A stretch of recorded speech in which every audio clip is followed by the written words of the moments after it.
basic concept of the science behind cleaning. Why is it some products clean different surfaces or contaminants better than others? Knowing which products work best simply isn't enough.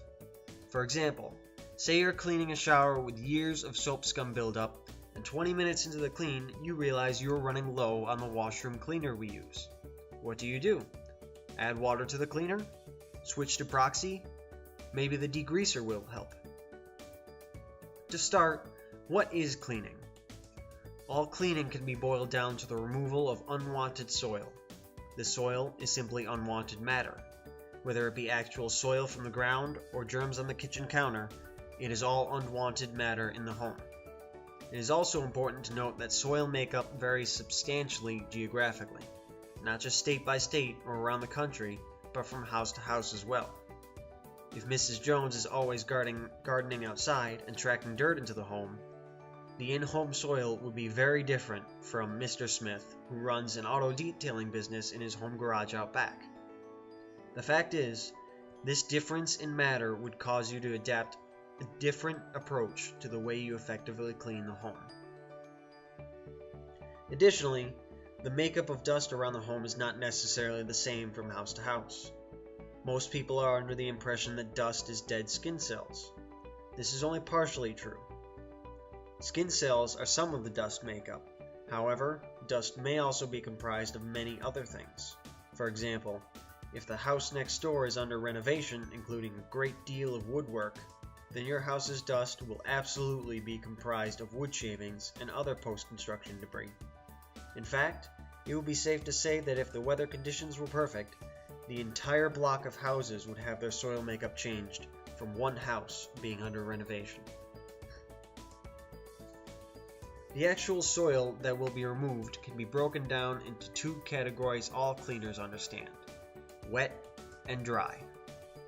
The majority of soil removal is dry, and is also the easiest of the two to remove.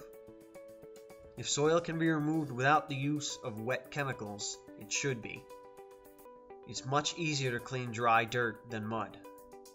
Once all the dry soil is removed from a specific area, the wet cleaning can begin. The goal with wet cleaning is to suspend the stuck-on matter so that it can be removed. For example, stuck-on grease doesn't simply wipe clean. It must be dislodged from the countertop or area first with a degreaser. To make things easier, keep the CHAT acronym in the back of your mind. This stands for chemical, heat, agitation, and time. Imagine the acronym as a 4-piece pie chart. The idea is, if you increase one portion of the pie, another will be decreased. Therefore, if you add higher heat, you can decrease the need for strong chemicals. For example, by using the steamer, you need little to no chemicals. Same principle works for decreasing dwell time with a stronger chemical. While we're on the subject of cleaning chemicals, I'd like to visit the subject of proper mixing. The golden rule is, more is not better. If a chemical worked better in higher concentration, then it would be pre-mixed at a higher concentration. After all, isn't it the company's job and main goal to sell more product? The biggest issue with overly mixed chemicals is leaving a residue behind. For example, sticky floors by using too much dish soap. If the ratio of a product calls for 1 to 7, then for every 1 unit of chemical, you add 7 units of water. For example, if you would like a 32-ounce container of product at a 1 to 7 ratio, you would use 4 ounces of chemical to 28 ounces of water. Be sure not to ever mix any two chemicals. This is not simply for the danger involved, but also the effectiveness of the products.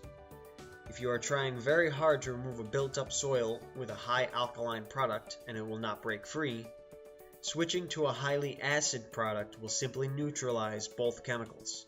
This will not work any better than plain water.